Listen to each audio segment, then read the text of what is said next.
Subscribe कीजिए हमारे channel को और बेल आइकॉन को दबाइए हमारी लेटेस्ट वीडियो सबसे पहले देखने के लिए।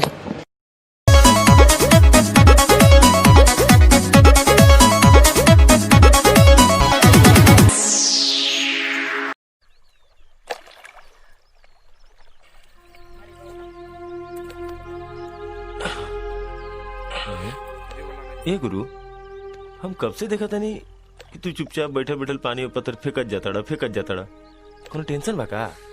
हाँ यार, आज पहली बार लाइफ में क्यों हमरा 2000 के चूना लगौले बा। तू 4000 के लगा था ना। अलान तो बा एगो, लेकिन ओकरा खाती एगो और पार्टनर चाहिए। अरे यार, तो हम बानी ना। अलान सुन के भागबे ना नु। ए मरते गर्दन कटवा दे, लेकिन जगह से हिलम ना। तो चल, आज राते के पता चली कि ते शेर सिंह हईस कि सियार सार। चल चला। हाँ।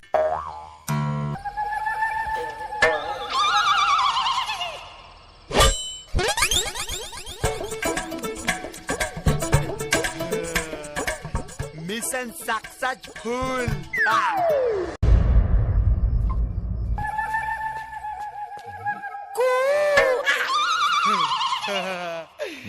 सिग्नल देता नेटवर्क में बा।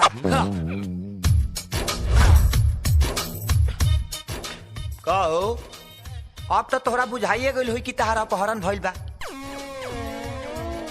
हम इहो बता देता नहीं कि कहा खातिर भइल बा। है हमार चेला सोको बा ना कि तोहरा बेटी से लव करता, ब्याह करे के चाहता। अपन दोनों तनी अखिया चियार के देखो, आखिर बतावे है चिरकुट में कौन सी कमी बा कि तू अपना बेटी खातिर डॉक्टर दामाद खोजल चाहता रहा। देखा,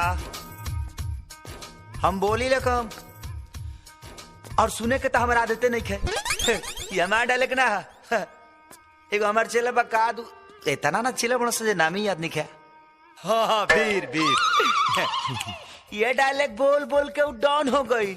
हमरे डायलेक्ट रहे आप उनका। हमारा दुकान पर झाड़ू मारे सांझे सवेरे, हमारा के पानी पिए चरण छू के जा मर्डर करे। आप उनका यहीं पर आ गया, स्त्री का मिस्त्री। हाँ हाँ और हिट हो गई ये डायलेक्ट बोल बोल के। ऐसे कहा तनी नो बिलाम, बिना देखे सुने, बिना सोचे समझे हाँ बोल दो। अनाथ हमारे हाथ में। आई देख ला 6-7 गो मर्डर लिखल बा, वो अलग बात में भइल नहीं खे। अब सोच लो कि बोली चढ़बो कि कोनिया दान करबो। हाँ देख तो स्थिति। ए भाई, ये तो हो ना कुछ बोलते नहीं थे। ये तो ऐसे आराम से बैठल बा जैसा कि पाखाना में। बाबू निकाल हथियार, तनिए करे के कसाई खाना के झलक दिखावल जाओ। पिज्जा है।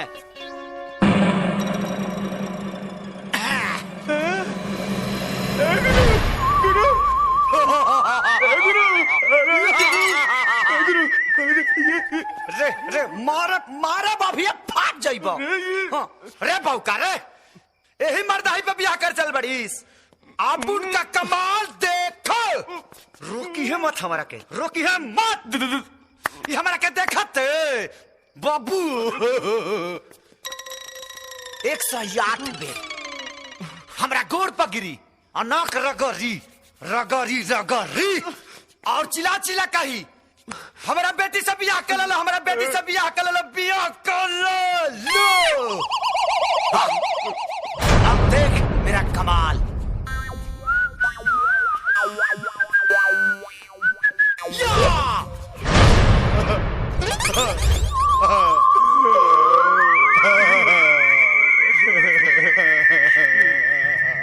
का कहले?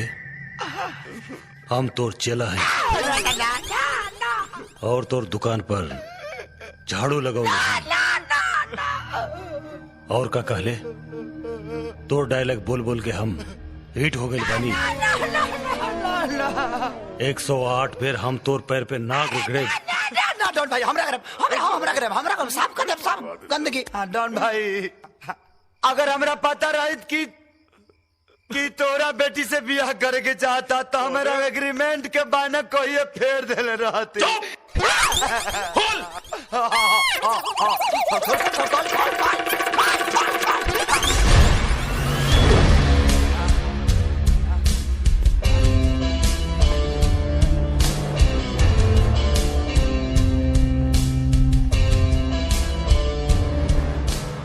तू लोग के हिम्मत कैसे फैल रहे? हाँ राहुल भाई गोली मत मारा, अभी ले हमारे बियाह नहीं के भइल।